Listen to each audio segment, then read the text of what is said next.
Thank you, Matthew, for this very generous introduction, and thank you to everyone at IRCPL who made this event possible. These things always take a lot of work. And I too wanted to welcome you to this very timely webinar that was, as you said, meant as a reckoning with the 20th anniversary of 9/11, but coming at another momentous juncture, the sort of denouement of the protracted disaster that was the US invasion of Afghanistan, whose consequences will be with so many for decades and decades to come. And, you know, we all feel this urge, you know, I still remember that day. I was just teaching my first class at Columbia when the towers fell, and we sat trembling in the classroom right down the hall from my office here. And later I would speak at an event that Roz Morris, who was then the director of the Institute for Research on Women and Gender, organized. It was called the Forum on War, in which everyone warned in different ways about this impending invasion that was the US empire's response. And that presentation, which I said, oh, I only work on Egypt, I don't know anything about Afghanistan. But Roz said, really, you don't have anything to say about this? And I said, I guess I do. And it actually set me and my work on a totally new path for a decade that resulted in my book, Do Muslim Women Need Saving, which was a departure from what I'd done before. So I'm very interested in what Darryl will be talking to us about, because he's somebody we all look to for wisdom and many other things. So it's my privilege to welcome Darryl Li back to Columbia, is the way I always think of him. He's no stranger to us. Many of us having got to know him while he was a postdoctoral fellow with the Committee on Global Thought, and then having worked with him and depended on his knowledge, his insight, his commitments to at our Center for Palestine Studies. And the professional bio that circulates really just gives the bare outlines of who he is and what he's done.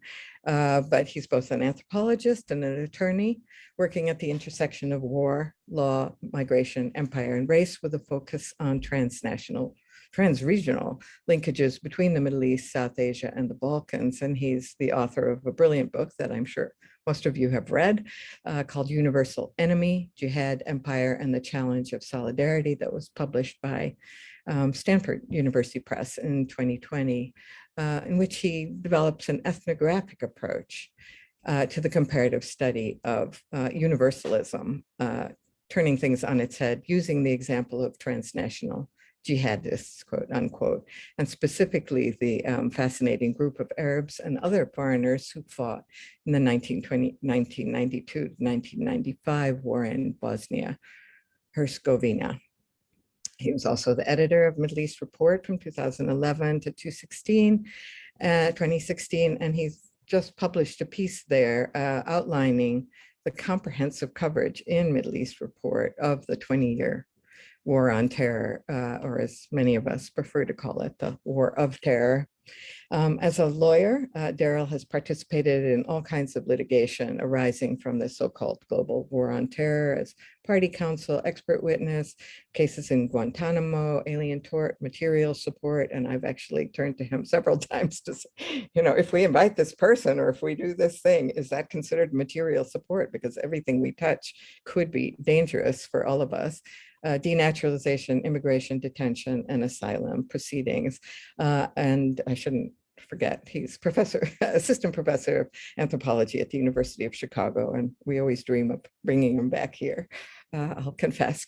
So he's going to be talking to us today about where we are 2 decades into the global war on terror, by focusing on, at least in part, on the animating specter of jihadism. And there's no one better situated to clarify for us the stakes and the harms of this invidious category, and to outline what we can learn from this, what he calls non-category, and for thinking about radical politics. But given the events that have filled the news, as you mentioned, Matthew, and filled people's lives with horrors, since he agreed to do this presentation, I think he'll be talking about much more.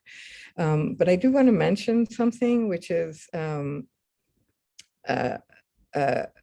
Darryl will also be with us again at Columbia by Zoom in the same way, presenting in next week, is it next week on the 24th, in a series called Technologies of Power through the Hyman Center for the Humanities on a panel called Geopolitics, What is U.S. Empire?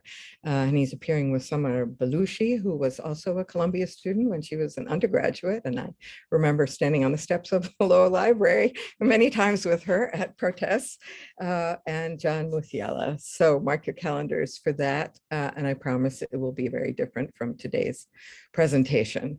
So today's talk was titled, Will the Real Jihadi Please Stand Up? Or The War on Terror is Dead, Long Live the War on Terror. Darryl, you're on. Hi, thanks so much for having me here. Thank you, Matthew and Mariana Pecoraro, Madeline de Jesus, everyone at IRCPL for making this talk possible. Thank you, Lila Abu-Lughod, for a wonderful introduction. I just was sitting there being like, oh, that guy sounds pretty interesting. You know, I'd like to meet him someday. I don't really recognize it, but, and thank you, Lila, for everything you've done and for, for being a guiding light for so many of us in your work and in your commitments. So I'm going to apologize in advance. My remarks today are a little bit less tightly argued or put together than I would like to be, because as both Matthew and Lila have mentioned, the events of the past month, and specifically the fall of Kabul, they haven't been surprising in any profound sense, but they have made for quite the spectacle. So I'm going to beg your indulgence to spend a little bit of time reflecting on these recent events before segueing into the remarks that I was originally thinking of delivering today.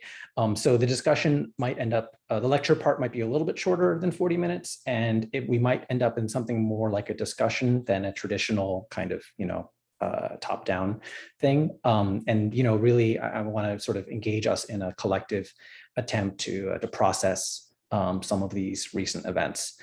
So if you'll bear with me, I'll try to get my slides together.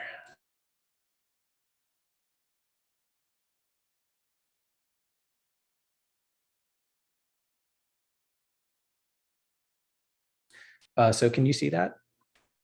Okay, I'm also going to turn my camera off. So the slightly complicated, slightly shambolic title here, Will the Real Jihadi Please Stand Up? Or The War on Terror is Dead, Long Live the War on Terror, of course, reflects the state that I was just describing of, having a certain set of ideas in mind, but also trying to react in the moment to some of the more recent events. So part one of this talk is called The War on Terror is Dead, Long Live the War on Terror. First, to state the obvious, understood as a killing machine aspiring to global reach, the war on terror is definitely not over. The US invasion of Afghanistan was in many ways, as momentous as it was, always derivative of this broader campaign whose original and overarching legal architecture remains very much with us, very much in effect. The 2001 authorization for use of military force that was passed by Congress in the days after the attack, it's usually called the AUMF, it empowered the President of the United States to choose who the enemy is and to use force accordingly, right? So the key language is, what I put up here on the screen. And again, one notes that there isn't an enemy who is named, rather there is a person who is named as having the authority to designate the enemy. Now, it is striking, of course, that this continues to be the framework for war in Iraq and Syria against ISIS, a group that did not even exist at the time of the 9/11 attacks and has indeed actively fought against the organization that arguably perpetrated the attack. In 2012, this definition of the enemy, at least for detention purposes, was quietly extended to include another amorphous category of quote unquote associated forces with Al-Qaeda and the Taliban. So there have been various discussions on Capitol Hill about repealing this 2001 AUMF, but they also contemplate replacing it with some other legal authority that preserves the prerogative of the United States to use military force around the world as and when it sees fit. Since the recent withdrawal from Afghanistan, the euphemism of choice that's been kind of circulating in the Beltway has been quote unquote over the horizon capability, right? Maintaining over the horizon capability as a way of preserving the ability to project violence in the absence of a ground army. This was clearly and most unfortunately demonstrated by the airstrike in Kabul last month that killed Zamari Ahmadi, an Afghan employee of a US NGO, along with multiple children from his family. An attack on civilians undertaken in the name of protecting the evacuation of other civilians is, of course, a sadly apt summation of much of the 20-year US campaign or US war on the country. That attack was launched by a drone that was based in the United Arab Emirates. Flew to Kabul, fired the missiles, came back. The war on terror, of course, has always been about asserting the right to project violence over great distances and with impunity. It has always also been about attacking targets that are not states or not recognized as states. So in the US mindset, it's not so much about violating state sovereignty as it is about circumventing it. I want to put an asterisk next to that statement because I think there's a lot to unpack there, but that's my working hypothesis. I'm thinking specifically of 1998, when the US retaliated for al-Qaeda's bombings of embassies in Kenya and Tanzania by launching cruise missiles at targets in Afghanistan and Sudan. The logic here was one of classic escalatory dominance. If al-Qaeda demonstrated tactical prowess by hitting targets in two different countries simultaneously, the US would strike on two continents simultaneously instead. And of course, the code name for that attack, Operation Infinite Reach, was merely a more grandiose version of this term over the horizon capability. This fantasy of completely one-sided, riskless projection of violence around the world is the apotheosis of the technocratic version of the war on terror. This is the war on terror as modality of American global hegemony, very much an extension of the Cold War national security state in its realist, liberal, and neoconservative instantiations. In this vision, 95% of the dirty work is done by client regimes, nominally independent, post-colonial, et cetera, et cetera. It is the secret police agencies of post-colonial states that are tasked with the lion's share of jailing and torturing. It is their armies that are supposed to do much of the killing and dying. Actually, Madiha Tahir, recent graduate of one of your PhD programs, has a really evocative phrase. I think she calls it distributed sovereignty, right? So it's another way of that classic reorganization of responsibility and power in a way for the imperial center to minimize its liabilities. The spectacular violence of cruise missiles and drone strikes is ideally, in this vision, merely episodic. It just happens on the rare occasions when the proxies can't get the job done, and it should be overawing enough to restore the correct balance of violence and terror. So this was the apparatus that was already being developed from the mid-1990s onward. But the war on terror is, of course, not just about technocracy. It is also a vessel to channel the immense bloodlust that a white supremacist polity unleashed after 9/11. This populist side of the war on terror is what provides the constituencies to maintain large, open-ended foreign military adventures, such as those in Iraq and Afghanistan. It is also what gave ruling elites a sense of purpose and a principle around which to reorganize governance at home and abroad, and the legitimacy to do so. And here, in order to stress that populist, and I know this is like a problematic term, but it's my shorthand for today, populist here doesn't exclude liberals, it doesn't even exclude elites. And in order to illustrate this, I'm just gonna recall this infamous 2003 diatribe delivered on television by New York Times columnist Thomas Friedman to illustrate this point. And I'm actually curious about the generational distribution of who remembers this and who might be encountering this story for the first time. But anyway, I'm not going to read the whole quote out loud, but you get a sense of, I put the text up there about what Friedman said. Now, what's interesting about this quote is the ambiguity that's in the end around this phrase, we could, or we coulda, I guess is how he said it.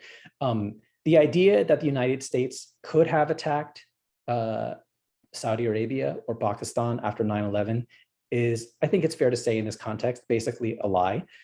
because this is where the geostrategic alliances and the power of ruling elites and technocrats would have been determinative. The choice to invade Iraq and not Saudi Arabia or Pakistan was not random. There was no risk that the US was going to suddenly start, bombing their close allies. So this line, we hit Iraq because we could, is an inadequate explanation in comparison with these other countries, right? But it is a very powerful example of an assertion of primal will, right? That's where the bloodlust kind of comes in, right? So in that sense, Friedman is expressing one of the basic truths of the war on terror. Now, ground wars in Afghanistan and Iraq have long been sites of tension between the technocratic and populist aspects of the war on terror. Some technocrats have derided these wars as draining, unwinnable distractions from their vision of a nimble, omnipresent global killing machine. It is not to say that they necessarily wanted to withdraw completely from Afghanistan, but that they tended to favor kind of smaller footprints, more reliance on indirect control. Recall that the original invading force in Afghanistan was composed of a relatively small number of commandos backed by air power and flush with cash to pay off local militias. Recall also how the early plans for the occupation of Iraq also contemplated a relatively small force on the assumption that the populace would be welcoming with flowers and candy. Geostrategic realities at times dictated otherwise, but the need to maintain larger occupation forces also required the broader popular domestic legitimacy of the kind that only a 9/11 style attack could have supplied, right? So this is not the sort of thing that the US was going to do after the embassy bombings or the bombing of the warship USS Cole in 2000. It should be said, however, that the overall popular basis for these wars has been significantly narrower than the mobilizations of the Cold War, right? We're only talking about enough popular legitimacy to sustain a non-conscription and heavily privatized military in a post-Keynesian world. This was a war that demanded sacrifice from as few as possible, which makes sense since wealth was being viciously distributed upward at the same time. And it is precisely the narrowness of the military's social base that also feeds concerns about the white supremacist feedback loop.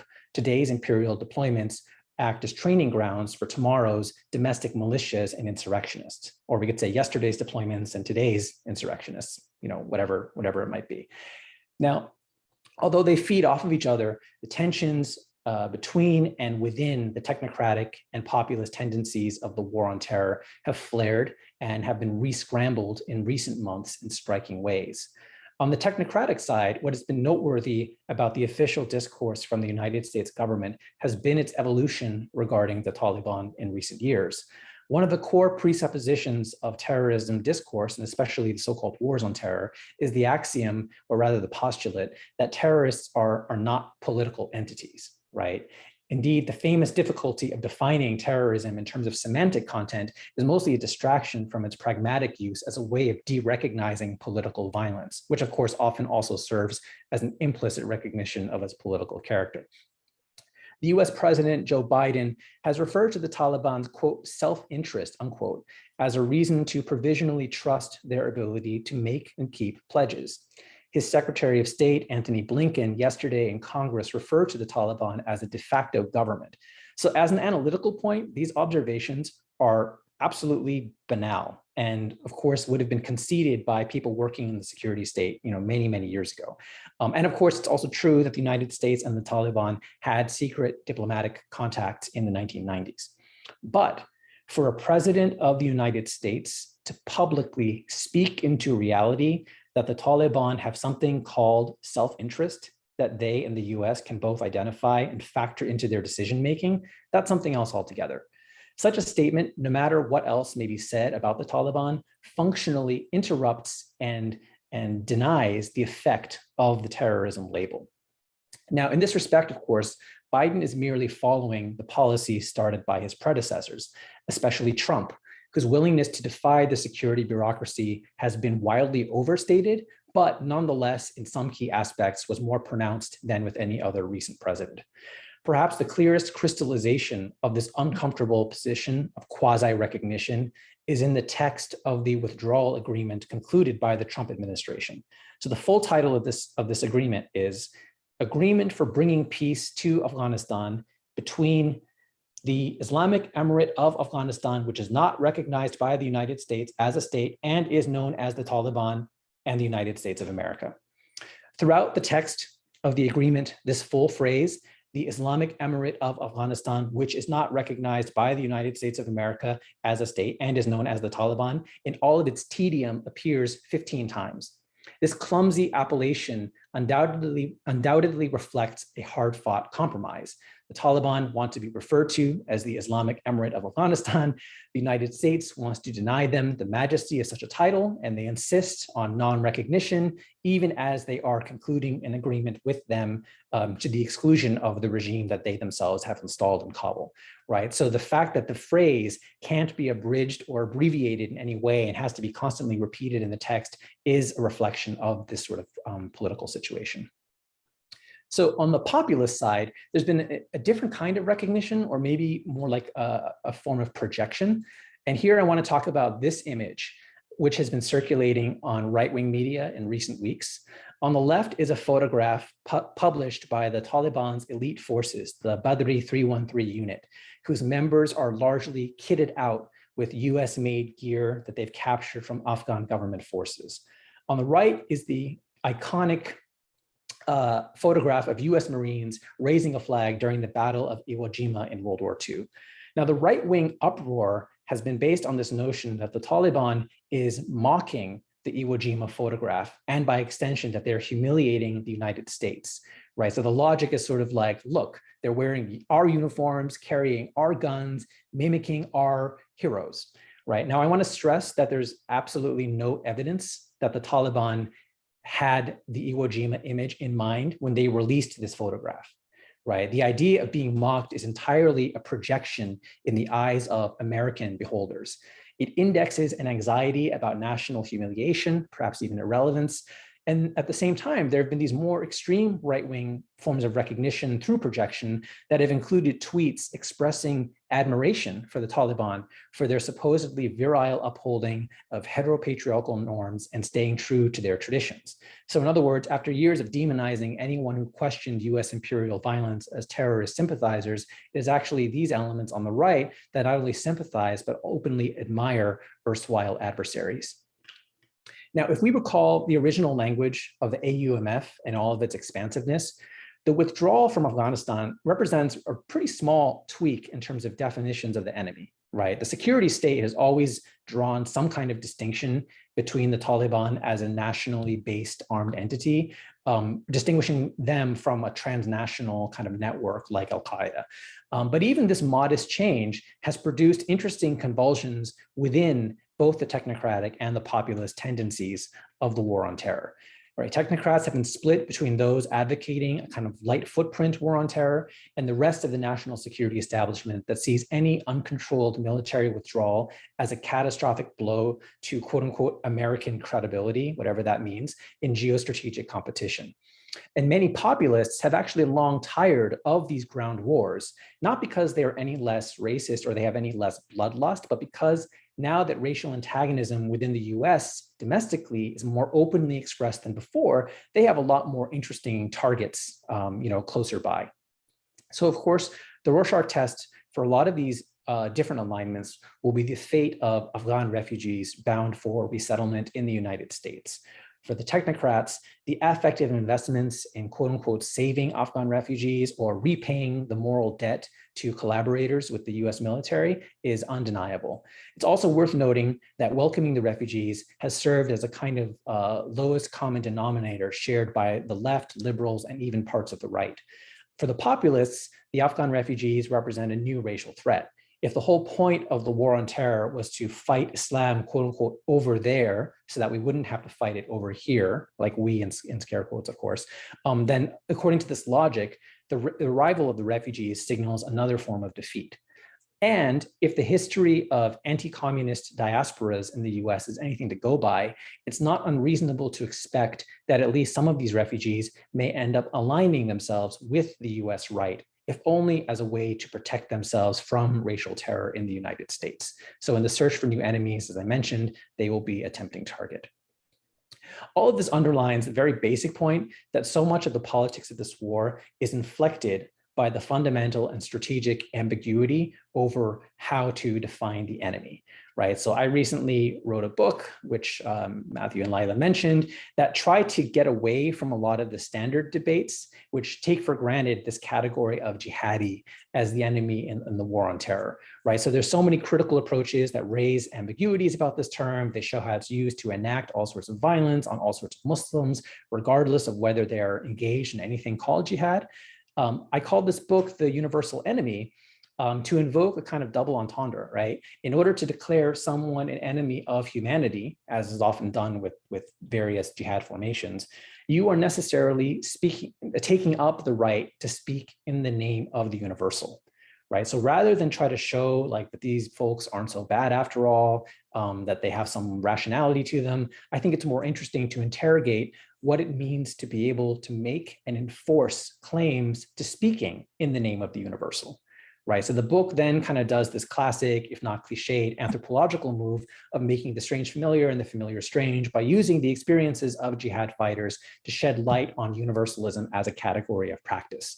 So that book thus tried to bypass a lot of the voluminous literature on jihadism, Islamophobia, and the war on terror. In order to do so, it rested on some assumptions about why jihadism as an analytical category is unhelpful, if not harmful. And I'd like to spend the next part of the talk kind of unpacking those assumptions. So rather than a book talk, this is in many ways kind of a prequel talk for the book, right? That kind of sketches out some of the thinking that made the book possible and that animated some of the moves that were made conceptually. So that gets us to part two of the talk. So this is, will the real jihadi please stand up? So this title is, of course, a very dated cultural reference, but not inappropriately so, as the song that it refers to also raises questions about race and what folks refer to as cultural appropriation. The song also dates from the year 2000, and it's fair to say that a lot of the critical discourse in relation to the term jihadism hasn't necessarily moved that much since the early 2000s. So in this way, the illusion, I think, is not inapt. So just allow me for a moment to take some distance from the more typical formulations in the critical discourse in the war on terror, right? So first, there's a kind of liberal response, which typically relies on a baseline anti-essentialism, right? So this is the argument that there are many Islams, terrorists, so-called, represent only an infinitesimal fraction of Muslims worldwide, et cetera, et cetera. An edgier critique that one finds on the left is what we can call the complicity analysis, right? So not only are not all Muslims alike, but the ones who are demonized as terrorists were erstwhile allies of the United States or of empire, right? So, we have these constant reminders that the US armed and trained the Afghan Mujahideen in the 1980s, which then set the stage for other things happening in Afghanistan. So the liberal response tries to limit the scope of who is considered the enemy, and the left response highlights the government's hypocrisy in how it uses these labels. So I want to be very clear, both of these types of response are necessary and generally correct, but neither of them necessarily challenge the fundamental demonization that drives a lot of war on terror discourse and the kinds of discourse that this term jihadi sort of names or conjures into being. And actually, both of these forms of critique can be folded into war on terror logics, right? So the anti-essentialist line, as I mentioned, it's much better at telling the state which Muslims not to torture or bomb than it is at arguing against torturing and bombing in the first place. But also more insidiously, it can become a justification for more imperial violence as when the US presents itself as protecting moderate Muslims from terrorists, right? So there's a way in which the war on terror has instrumentalized anti-essentialist critiques to cast the US as kind of the guardian of Muslim pluralism. So the complicity argument from the other side, right, this constant reminder that the US created all these terrorists, when it moves from an assertion of broad political responsibility to more kind of micro level tactical causality, then it kind of devolves into what I call a Frankenstein theory of jihad, right? This line that, okay, all of these guys were created by the CIA. So this line of argumentation it presents an analytical puzzle, right? Because it doesn't necessarily explain how the US can control all of these terrorists in one moment and then suddenly in the next moment not have control over them. But more importantly, it's not even necessarily much of an anti-war argument, right? And here I'm reminded of Christopher Hitchens' infamous line about Saddam Hussein. And of course, Hitchens was a big supporter of the invasion of Iraq. And people would say to him, look, the US basically created Saddam Hussein. They were aligned with him in the 80s and so on and so forth. And Hitchens would say, yeah, you're right. And if he's our monster, then actually we have even more responsibility to take him out. So one of the perils of working on these issues is that the ambient mood, right, or the surrounding atmosphere is already so heavily charged with anti-Muslim animus, right? And that's the only way to understand why statements like, jihadists aren't medieval, they're actually modern. Or did you know that jihadists, also sometimes like to, play video games or write poetry, right? That these kinds of statements, they count as significant findings in journalism or even in scholarship, right? And that, I think, is symptomatic of this broader sort of and very, very intense demonization. The overwhelming pressures of demonization have created a situation where a simple plea for recognizing humanity has come to stand in for political analysis, right? And here there's this line by the legal scholar, Tariq Ismail, that I find really helpful. Tariq says, they label you a terrorist and then you spend all of your time fighting the label instead of fighting them. And I think that does encapsulate many of the limitations of these standard critiques. What both of these critical responses share with the liberal consensus that they argue against is an inability or a refusal to reckon with the political claims of many of the groups that use the language of jihad. And let's be real, this is really understandable, right? There's folks who want to oppose what the US is doing, but are not necessarily comfortable being seen as aligned with what these other groups or jihad formations are doing, which they also find to be objectionable. I cannot claim to offer a satisfying political response to this dilemma because really I'm just redescribing a basic condition of left politics in the West over the past 20 years. Other than just the very, sort of banal point that people should evaluate political actors based on the political criteria that they choose and are transparent about, and not simply a sort of knee-jerk reaction to folks who are articulating their struggles in religious idioms or not. Anyway, as I mentioned, that's a pretty basic point, but for some reason, there are many people who struggle mightily with it. The other thing that I can try to offer here is a little bit more clarity about the problems and harms of the jihadism concept that have gone underappreciated even in a lot of the critical commentary that I just described. So against this backdrop, this is why one of the premises of my book and of my work on this stuff is that I don't think there can really be any general theory of jihad outside of Islamic traditions, broadly understood. Within these traditions, there have always been rich normative debates over what forms of activity can be properly considered jihad, how jihad should be conducted, so on and so forth. So for many believers, jihad is defined in relation to traditions of jurisprudence or fiqh, but there's a lot of other people who may use the term in ways that pay little heed to fiqh. Some usages of jihad refer to armed activity of different kinds. Others focus on inner spiritual struggle or unarmed forms of protest. Among understandings of jihad that entail organized violence, even these can be classified in many different ways, right? So you've got violence by states, by non-state groups, different kinds of actors, different kinds of situations. So for those who are writing on terms outside of the tradition, right? Again, the most helpful point that I go with is a pretty banal one, right? We just think of jihad as a term that Muslims may use to legitimize certain actions as religiously sanctioned. And then, of course, you can sort of proceed to investigate any number of questions from that point, including how they engage with those traditions. Now, so while there are many, many different jihads, constructing jihadism as an ideology or as a movement or as an analytical category entails an impossible choice. So on the one hand, you can embrace a pure nominalism, right? Wherein jihadism would simply encompass everything that Muslims call jihad, right? But one of the problems with this approach is that it runs the risk of losing analytical coherence. The far more common path that's taken is to elevate some subset of the many different versions of jihad in the world into a general category called jihadism, right? Now, the reasons for these choices are rarely elaborated, but it's clear that jihadism is a label used for phenomena that have attracted the most notoriety among Muslims and non-Muslims alike, such as Al-Qaeda and ISIS. Thus, in order to be relevant to the concerns of the security state, jihadism as a category often must model itself on the very forms of jihad that believers are actually less likely to consider as normatively sound, right? Moreover, the more narrowly tailored a definition of jihadism is, the larger is an implicit residual category of jihads that are not jihadist, right? So there's lots of different forms of political violence that are described as jihad. So again, we can't just break it down to sort of, peaceful versus violent. That obscures too many important differences. For example, there is the Ottoman Empire's participation in World War I and its call on Muslims and the French and British imperial armies to revolt, all of which were undertaken in alliance with Imperial Germany, right? That was jihad.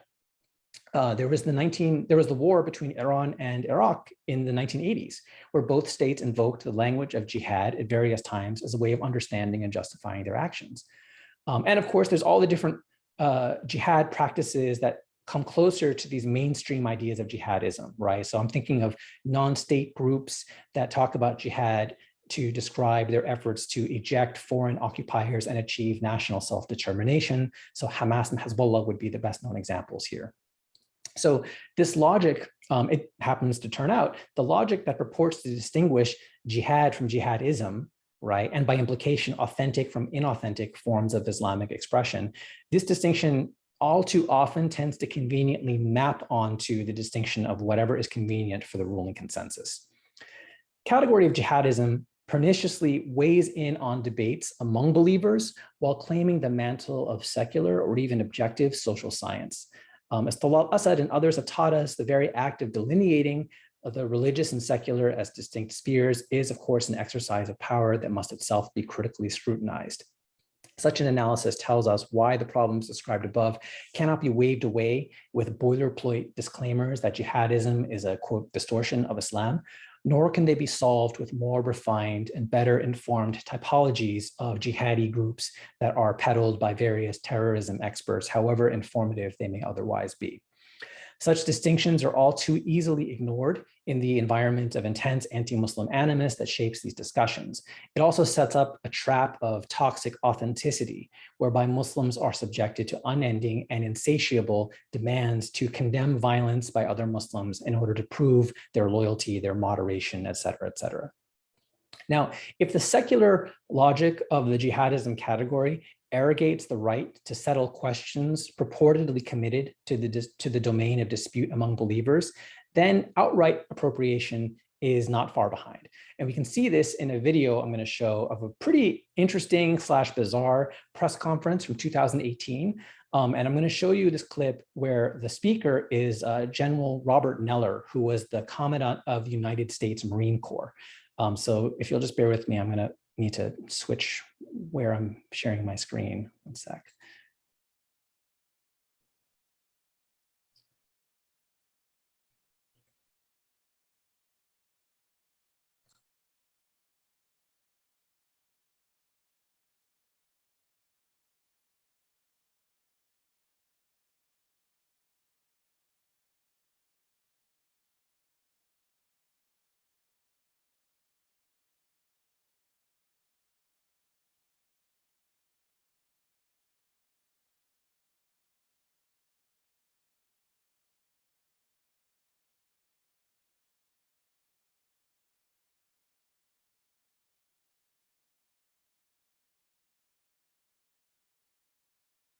Part of it. I mean, at the end of the day, back to the long war discussion, there's going to have to be a political settlement. And all the efforts to reconcile with the Taliban through the Afghan government, I think we all fully support, because at the end of the day, they're fighting us, they have their agenda, we're there to support the Afghan government, and they're going to have to be convinced or decide on their own that there's a better way to do this. I mean, they've been fighting, what, 40 years? And So we're hopeful that, we can support the Afghan military and the governor in Helmand and the local police and the national police, and that we can create a secure environment so that the Afghans can have an election, and that possibly there'll be a significant enough program so that those Taliban who think there might be a better way to live their lives than continue to have their young men get killed, being led by people that aren't even there in the fight, that live in other countries, and that are convincing them that this is the right thing to do when really all they're doing is making money on drugs. I mean, we talk about, the terrorists call themselves, they're the freedom fighters, they're the mujahideen. They're not. They're criminals. I think the Arabic word is takfiri. They're apostates. They hide behind Islam. They sell drugs. They kill innocent people. That's not what Islam is. The Afghan army and the American, we're the mujahideen. We're the mujahideen. That's the message. And maybe they'll get tired of this and they'll decide that there's a better way, and then we can move on to something else. Sure.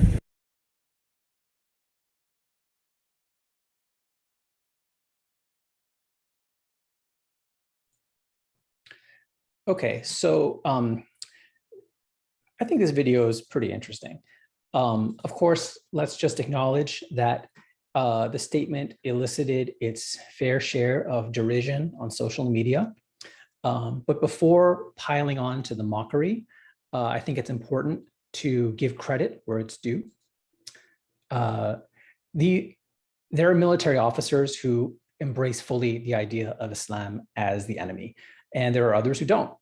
These are the ones who are celebrated for resisting Trump's attempts to subvert the last presidential election, and for making banal statements about how teaching the history of racism in the United States is not the end of the world. Here, General Neller recognizes the Taliban as having politics, right? He refers to their agenda kind of matter-of-factly. He recognizes the existence of a political dispute. Note also that the chest-thumping appeal at the end is aimed, however clumsily, at driving a wedge between the Taliban rank and file and their leadership, which he claims is off living in luxury somewhere outside the country. He's probably thinking of the Taliban political office in Doha and Qatar, which is actually not that far from the US military base at Al-Udeid. Anyway, this is not your typical sort of war on terror logic, right? It conjures the idea of the Taliban as people with interests, both individual and collective, right? No US president has ever made a speech calling on the foot soldiers of Al-Qaeda to come to their senses and abandon their leaders, right? Because the assumption is that their fanaticism makes such an appeal kind of a non-starter or absurd on its face. But for Neller, it is part of his vocabulary in talking about the Taliban. All this being said, the good general's enthusiasm helpfully reveals the assumptions behind so much of the discussion around jihadism as a category, right? So Neller's stance is, at first, it seems like it's at odds with conventional wisdom, which would label the Taliban as jihadists, but not label the Afghan government in that way.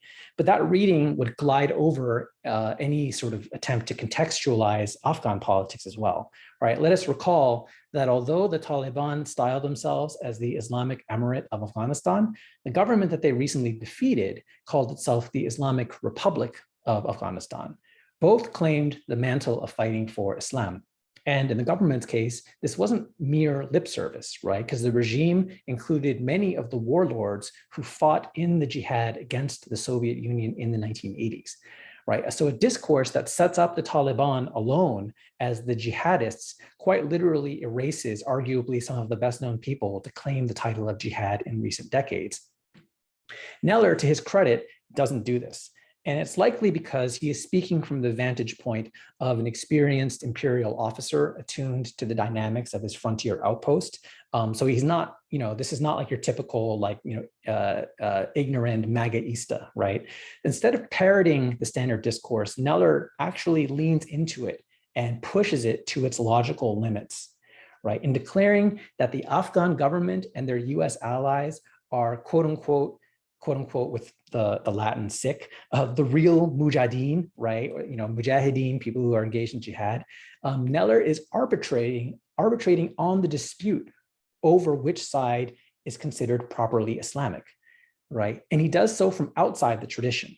And he does so without even saying that he's doing so, right? So this is very much a secular decision that by its logic casts the Afghan government as waging jihad and the Taliban as mere jihadists, or pretenders who distort the faith.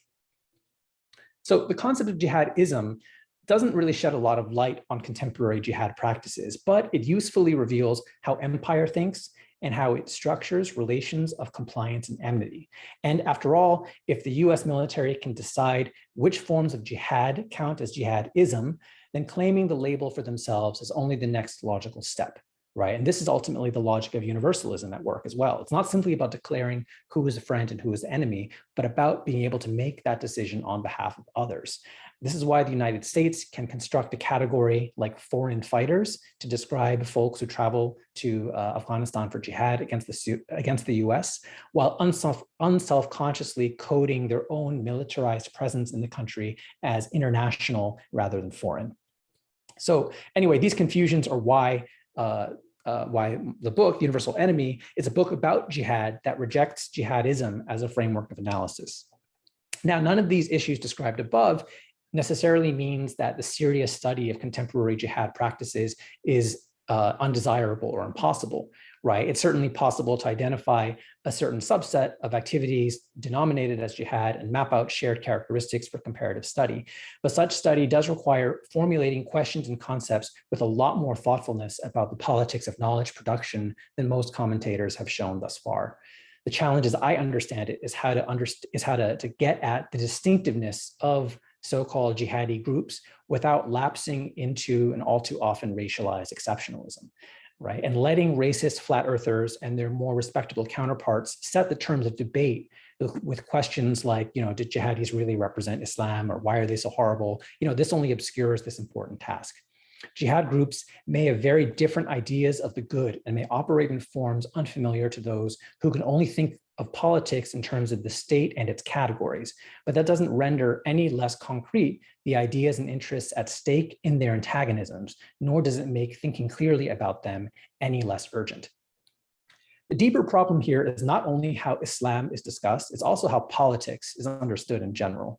The statist discourse and its liberal opposition present a choice between demonizing the enemy and banalizing him.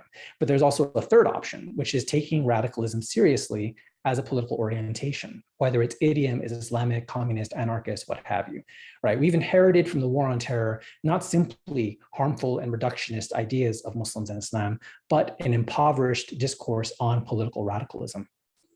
The strongest evidence for this today is how the trope of jihadism is often invoked in a chain of lazy significations attached to other forms of radical politics inside the United States. On the one hand, there's the conflation of jihadism with the broad category of actors known as Antifa. On the other, we have the mobilization of equivalencies between jihadism and right-wing politics and white supremacy. So for example, Biden called white supremacist terrorism top security threat in his State of the Union speech. Folks probably saw the hashtag Texas Taliban. It was all over social media in reaction to the draconian anti-abortion law that went into effect in Texas recently. Both forms of confusion, however, they don't work equally, right? And their effects are not the same. The comparison of Antifa and other left movements to jihadists is part of a well-known history of demonizing groups that may present radical alternatives to the status quo. What I think is actually more worthy of comment, more interesting, is the way that right-wing groups get compared to jihadists. So as critics have noted, this comparison mobilizes Islamophobic or anti-Muslim tropes to describe phenomena that are very easy to understand as a continuation of the context of US history, right? It only obscures the continuity between the establishment and the parastatal wings of white supremacy. This isn't to deny that such groups pose a threat to whatever democracy can be said to still exist in this country, but I do want to sound a note, or rather lots of notes, of skepticism towards the idea that frameworks of the war on terror can be just transposed and applied here with any seriousness and without major consequences. So this is what liberals sometimes call horseshoe convergence, right? The idea that extremes from the left and the right can be easily equated. The pedigree for this idea is not an entirely undistinguished one, right? I think arguably it is an animating force behind Arendt's theorization of totalitarianism. To be sure, there are elements on the right that do adopt this kind of mirroring from jihad movements, right? So on the slide here on the left, there you have a poster by a white supremacist group that calls itself the Base, right? Which is supposed to be a reference to one of the translations for the Arabic term Qaeda. Also, you have this, use of or appropriation of the kafia, which is really part of the broader US military cultures from the endless wars, but is also something you see in a lot of these militia movements, and it feeds into the horseshoe fantasy. But the state's interests in the fantasy of convergence are also considerable. About a year ago, federal prosecutors brought charges against two members of the Boogaloo Boys, a loosely organized far-right white supremacist movement. So they were indicted for attempting to provide material support to a foreign terrorist organization. So the gentleman on the slide is one of the defendants. To be more precise, these two men were part of the Mujahideen, a subgroup of the Boogaloo Boys whose name is part parody and part homage to the term Mujahideen. As is often the case when anti-terrorism laws are used against Muslims, the defendants were induced by a paid informant into a fictional plot concocted by the government.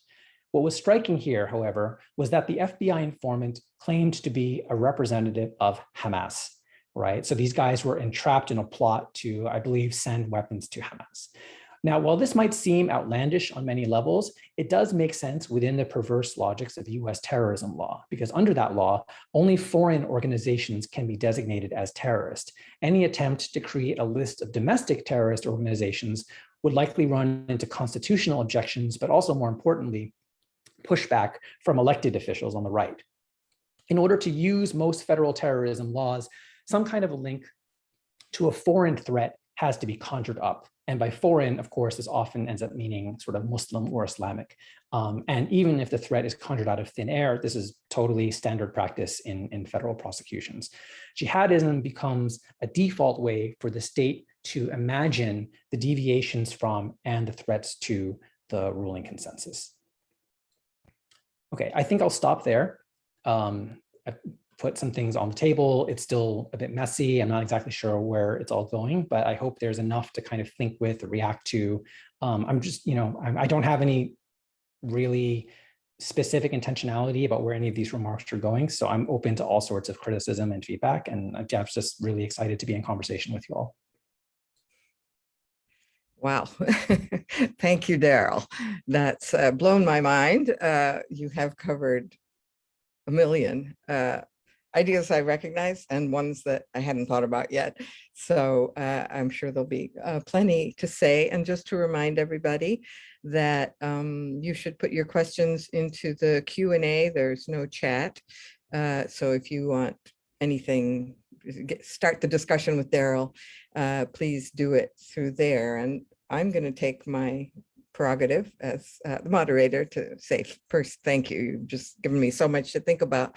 But I wanted to start with a couple of questions before we turn to others, because, I can't help thinking in terms of some of what I've been working on, and I wonder if you could sort of help me think about it, which is this jihadism, which was such an important concept. And I think you brought out, all the ways that there are problems with it.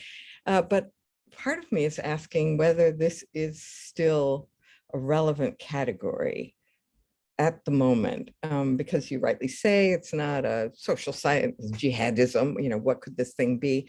But I've been working for a couple of years now on feminist involvement, admittedly ambivalent and, giving and taking, but in support of CVE, countering violent extremism, or PVE, preventing violent extremism. And it seems to me, maybe just because this is what I've been working on, that the category of violent extremists has been sort of taking over, superseding that of jihadi. I mean, I don't see that as much in what I'm reading. So if jihadism is a corruption of a capacious and debated religious term, extremism is even more of what you would call a non-category, right? And I write about what these people I called securo-feminists, and I say, this is a phantom, or what Nadia Fadel and her colleagues working on the related category of radicalization, which is the big thing in Europe for sure, and ties into your last point, which I'd love to hear more about. They call it an empty signifier, right? So, but until, and I was working on this before, but until the violent protests in support of Trump at the Capitol, although this category of violent extremists pretended to be neutral, not tied to any religion, doing sort of the same kind of work that terrorism did in rendering some kinds of violence just simply bad and evil, with no political explanations for violent actions, no distinctions among groups. In fact, in all of the policies and surveillance and programs and descriptions of what CVE was that I've sort of looked into, everybody says there's no definition, but it always turns out that somehow the culprits are Muslims. So this anti-Muslim animus is still there, but it's not named. The jihadis are named Muslims, even if now they're being appropriated here, and mujahideen, but they were named Muslim, even though there was no political reasons given except religious for the violence that they were undertaking. But now there's no explanation for violent extremism, except I think the hidden racism of being able to characterize Muslims as violent extremism.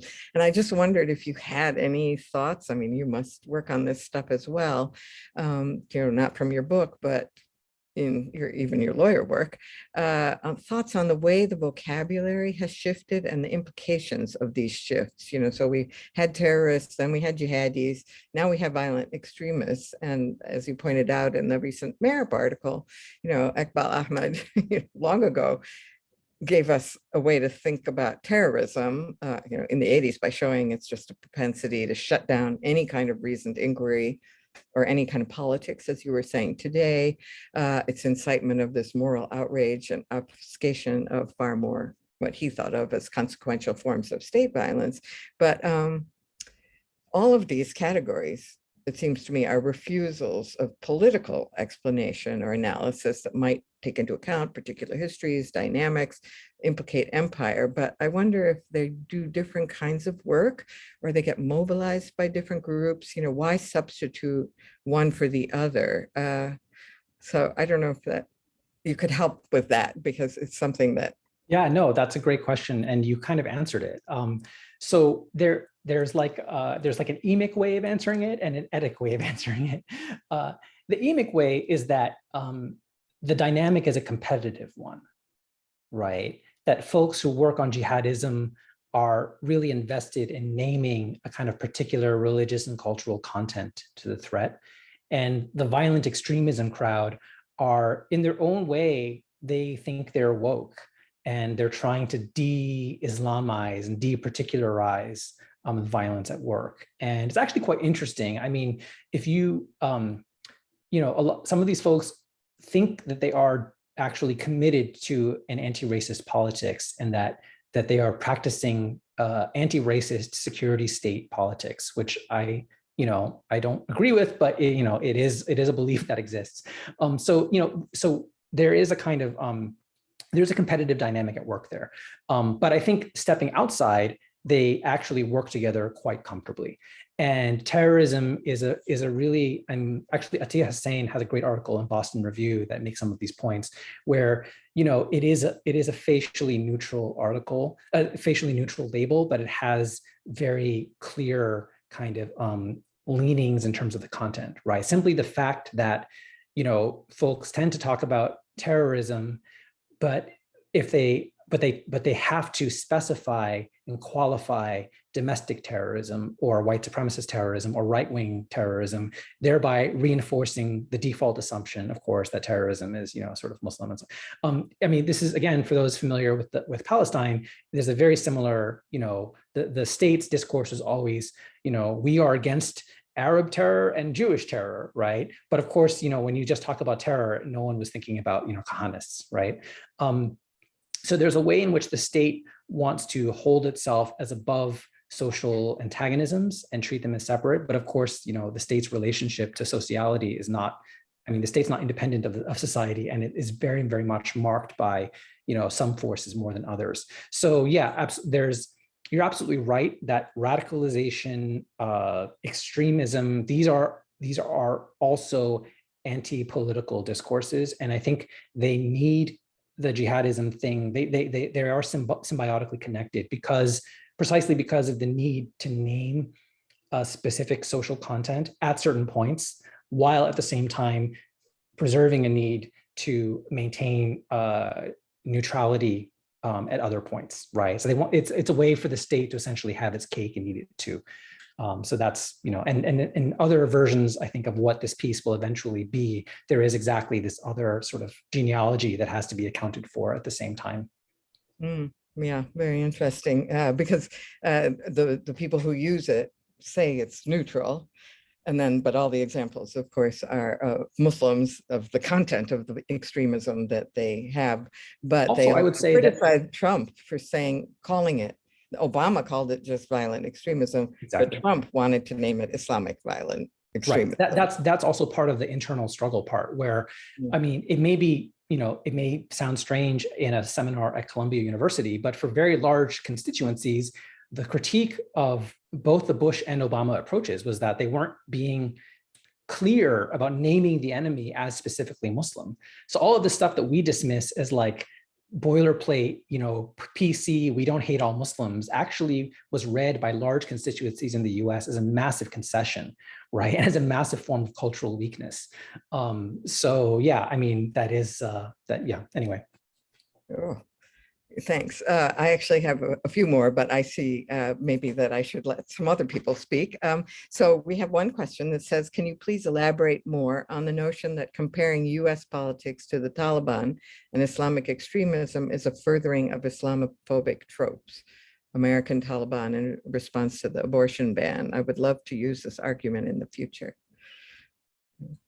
Yeah, so the simple idea is that I think this reinforces Muslims and Muslimness as kind of the default stand-in for any number of, regressive stances, right? Now there's of course really important debates about, what the Taliban is doing, right? Like how does patriarchy function in Muslim majority society? Like these are all extremely important, but that's completely beside the point of what's happening when these are being mobilized in, by sort of US liberals against Republicans, right?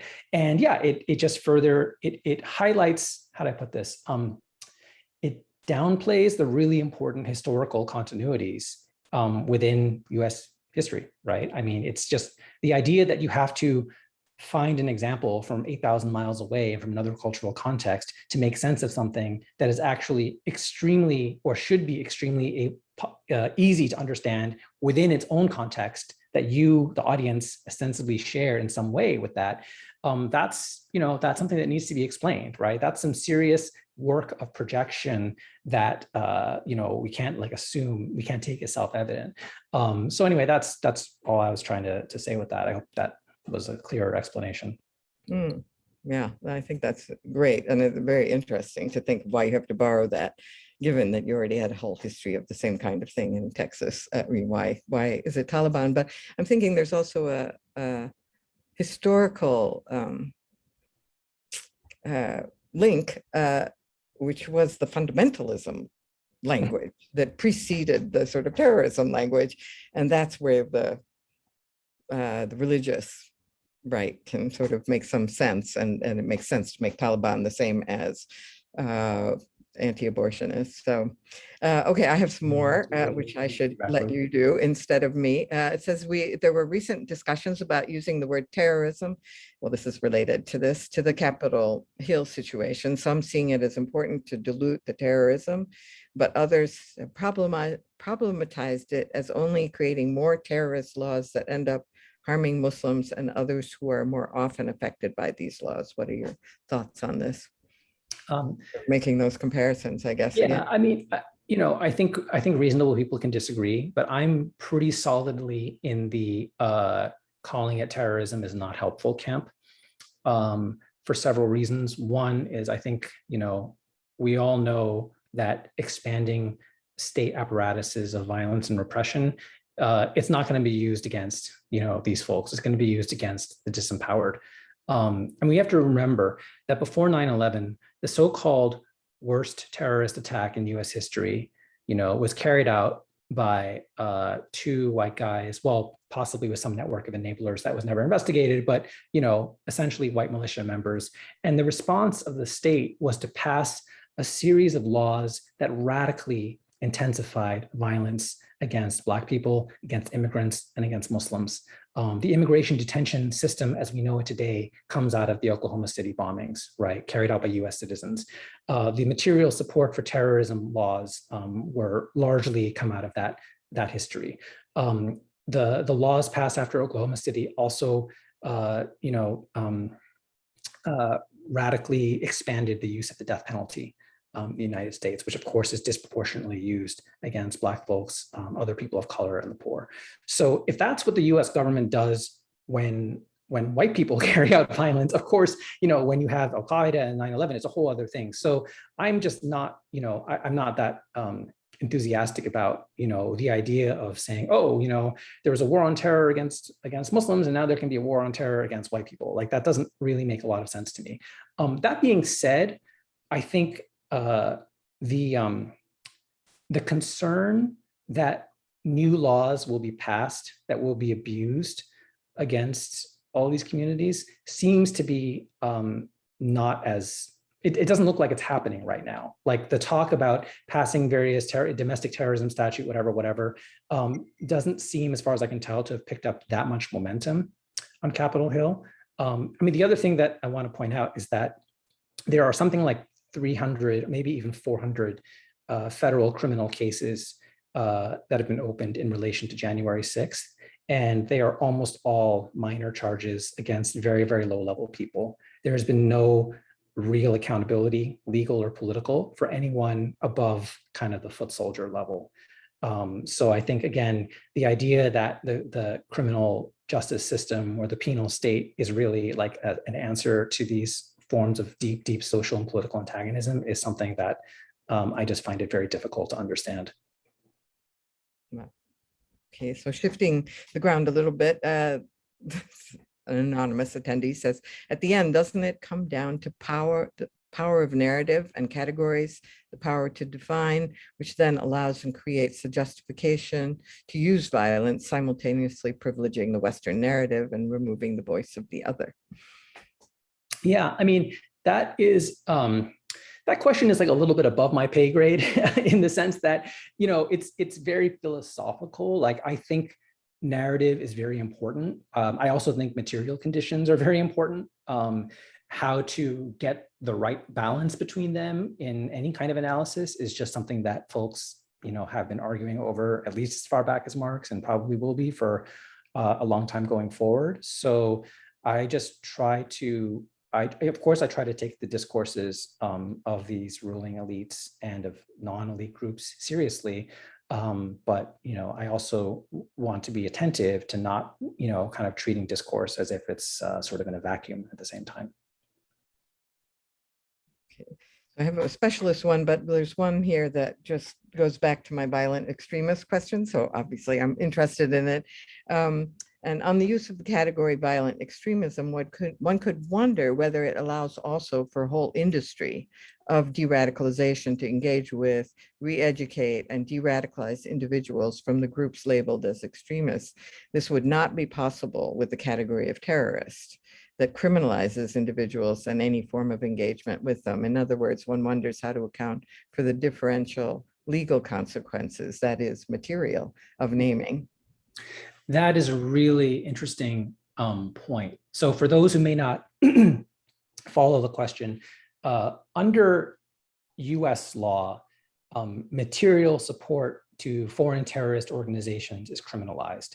And that support can mean lots of different things. So there was a notorious US Supreme Court case where an NGO that specializes in encouraging and training non-state armed groups to essentially act humanely and follow the laws of war, they went to the US government and said, hey, this law exposes us to criminal liability, right? If we want to talk to the PKK or Hamas and tell them, don't go after civilians, we can't do this because this law will essentially criminalize us. And the Supreme Court carefully considered the arguments and said, yeah, you're right, too bad. So, you know, part of what the question I think is getting at is this idea that, at least in the US context, the terrorism label as an official thing can discourage any kind of contact. That is a little bit different from terrorist as like a discursive or rhetorical thing, which is much more broadly applied. So the material support law applies to foreign terrorist organizations, which is a list, I think, of like 70 something groups that's maintained by the State Department. Always growing, isn't it? Sorry? It's always growing, isn't it? It is, but it's not. Slowly, yeah. There are many other terrorism lists that are much bigger and much easier to get on. So the lists that Treasury maintains have thousands of people. Oh. And so there's a whole bureaucratic story about the different, you know, turf wars that are involved. But all this to say is that terrorism is not, it's not a single category in the mind of the state, right? There's many different definitions, many different lists that serve different bureaucratic purposes. But I take the point that, you know, extremism, it's not just the fear of prosecution that the question kind of presupposes. It's also talking about extremism and radicalization also lets you cast a much, much broader net, right? So you can target, the whole idea is to target people before they become terrorists, right? And yes, radicalization, extremism, it definitely, there's a whole cottage industry of experts, consultants, and Lila, it sounds like the stuff that you've been working on is also a part of this. There's a book by Nicole Wynn at the University of Illinois, Chicago about, you know, CVE programs in schools. So all of this stuff is, you know, it's infiltrated quite far. I believe the Biden administration recently abolished this term CVE and replaced it with some other neologism. So the Department of Homeland Security office that originated the CVE programs is now called something else, like P3E or something, some other, like, you know, bizarre acronym. But anyway, you know, the underlying logic, I think, is not that different. Wow. Yeah. Okay. So we have actually two from the same person. I don't know which. Maybe this is more interesting for people who haven't heard you talk about your book, which is, this was the second question. The first one was about various kinds of jihad and an internal discussion there, which we can come to. But the second question relates to the terrific cover of your book, which all of us notice: a modern parody on a Persian miniature re-envisioned through the war on terror. What is the source of this image? Thanks again for your thought-provoking talk. Okay, thanks. I'm just going to pull it up. So this is an image that was produced by an artist named Omar Khouri, who's Lebanese. And he did an earlier project that was a set of images inspired by the Lebanese Civil War in the style of kind of Silk Road miniature paintings. And the images were, I believe, fired onto the sides of vases at a factory in China. So I came across some of his work and it seemed pretty cool. And I thought, you know, it would be, I was really struggling with the idea of the cover image for the book. I'm not a very visual person. And one of my big regrets about the book is that there's not a lot of great images inside of it. So I was like, just afraid, you know, I didn't want something that was like cliched and sensationalist. And I was afraid of doing the opposite extreme that a lot of academics do, of having just a very kind of like abstract book cover maybe.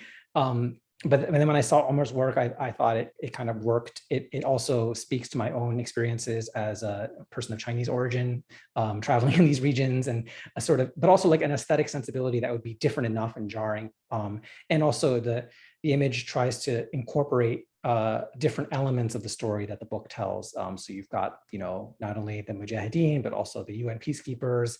There's the NATO airplanes above, the Bosnian Serb army with the guns, and then also the intervention of divine beings, which is a story that's recounted in the book. So anyway, thanks for noticing. That's amazing. Okay, so I have one, probably, this may be the last question we'll have time for, but I'm not sure, which is something I wanted to come back to myself about, what you brought up about the Afghan refugees and how people are responding to this whole situation. So maybe I should even admit this is Dipali Mukhopadhyay, who you may know. And she says, as a longtime student of Afghan politics, I've noticed that my Afghan interlocutors, many of them well-trained scholars themselves, find it deeply frustrating that Western journalists, academics, and the like bend over backward to ascertain logics, rationales, and justifications for the Taliban's approach to politics. I'm thinking of Anand Gopal's recent piece in the New Yorker. It was widely praised as having exposed the hypocrisy of the Western war on terror that inflicted great harms on Afghan rural women while wrapping itself in the cloak of women's rights.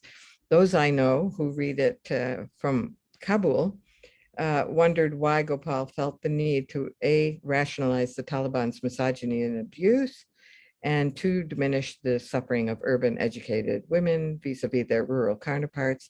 How do you think about this kind of critique that urges those of us who study these phenomena in the West to think twice about lending legitimacy to movements that are deeply unpopular? Yeah, this is a great question. And it's like the hardest question. And I don't have a good answer for it, not only because I don't claim to be like an expert on Afghan politics, but also because I think the question is, constituted by the very positionality of the kinds of people who the question is talking about, right? In the sense that I don't think there's any way to really get the balance right. I think people are going to, someone's going to be, upset, and rightly so, because I don't want to deny anyone's experiences in all of this. But I think that, if you're someone like this journalist, Anand Gopal, if you're positioned in the United States, you might think that your greater responsibility is to push back against kind of the narrative that demonizes the Taliban. And if you were inside Afghanistan, or if you were Afghan, maybe you would speak out more against the Taliban. That logic, which is one that I've also subscribed to many times, is also deeply inadequate, because conversations don't happen in isolation, right? So discourses circulate. And, I've struggled with this in my own work. I have Bosnian interlocutors who think the book is, not so much, not that they think it's like pro-Serb necessarily, but that they think that the critique of US empire is too narrow and doesn't account for example, Russia's role in these parts of the world. And, these are people who have very real material stakes, right? Who find US imperial power, who are aware of the problems of US imperial power, but may also make a political decision that it's, what they have, their least bad choice to align with. And, I don't really have a good solution to any of these things. I think it's just important to acknowledge that the contradictions exist, which a lot of people for some reason don't want to do. And, to approach things with humility, and also to be willing to accept that a position that you take that you think is the least bad position in one context could very well be not very helpful in another context. And sometimes that may be unavoidable, but the least one can do is at least be honest about it, or at least be open to the critique. Thank you. Yeah, no, a lot of us work with this dilemma of, where we stand. It seems important to say certain things, but then our colleagues and friends in those places that are facing a very different political situation, see us as apologists for things that are very wrong. And but there is a question of like, who gets to be a colleague and who gets to be a friend, right? I mean, again, there's no right answer to this, but especially in the case of Afghanistan, I think again, I don't want to deny the legitimacy or the validity of those interlocutors who do have access to folks in the West. But it is also a fair question to think, okay, well, what are the other perspectives that are out there, right? And again, I don't have a good answer to it. But I think at least it's, we put it this way, the trope that we all like to use, people on the ground, right, is not uncomplicated, right? There's all sorts of questions about what we mean by people on the ground, and what we mean especially in societies that are deeply divided, right? I mean, I think it's very fair to say Taliban's deeply unpopular. Also fair to say the regime that they displaced was also deeply unpopular. You know, there might be some people who listen to this just think this is like, you know, a ridiculous washing of hands, you know, of the, so I can take responsibility for my analysis being deeply inadequate on the score. But I'm also not comfortable, you know, necessarily designating certain interlocutors as like, you know, the people, the only people whose opinions I'm going to value in any situation. That's great. I agree with this. Dipali says, marvelous answer and so insightful in general. Thank you. So yeah, no, these are the things. So let me see. Can I just ask you one last thing? We only have a couple of minutes left. But one thing that you brought up is something that I've really struggled with, and in part, probably one of the petitions that Dipali sent around is what do we do about the Afghan refugee problem of saving the Afghans who are escaping. And you said it was a kind of lowest common denominator to sort of say, yes, we should help them, they helped us. And I've really struggled with this. I don't know where to stand on it. I mean, obviously we should help everybody, but how do you, I'd love to hear just I mean, I just think minutes more of sort of like, how do we deal with this thing without, because everybody is jumping in on it from left to right to feminist to, you know, and back to saving the women. Oh my God. And I imagine, I don't know about you guys at Columbia, but there's a conversation about this at the institution where I work. And I'm also very, leery of a lot of this stuff. I just think like insofar as one can say this in a settler state, I'm just generally for everyone, having the right to come here. It's speaking as a settler, right? Which is weird, but with that huge limitation in mind, that's my general position. So my concern is like, why is it that the people being prioritized for resettlement are, the people who worked with the US, occupation? Like that's the thing that I find really unfortunate. And I think we also have to be really honest that the US military committed a lot of war crimes in Afghanistan. And in all of these types of situations, local, intermediaries and employees are also part of the picture and are probably complicit in some of these things. That doesn't mean that those people are not deserving of sympathy. Doesn't mean that they should not be allowed to come here. But I do think there will be, it's interesting. I think there will probably be lawsuits in the next 5 to 10 years against some of these people for human rights abuses committed while in Afghanistan. And what will be really unfortunate is that they are much more likely to face legal consequences than the US contractors and military personnel who they would have been working with. And, as I mentioned also, I think there is the danger of some of these folks, embracing right-wing politics, as almost every, diaspora from a defeated US, client has done. And but I think that's all the more reason for the left to be involved and to organize, right? And to preclude those possibilities to the extent that it's possible. So that's my, so I'm uncomfortable about how much consensus exists around this idea, but I mean, I also have a hard time, opposing it. I just think all of these other concerns are there, and I try to make people aware of them, to the extent that, that it's possible to do so. Wow, thank you.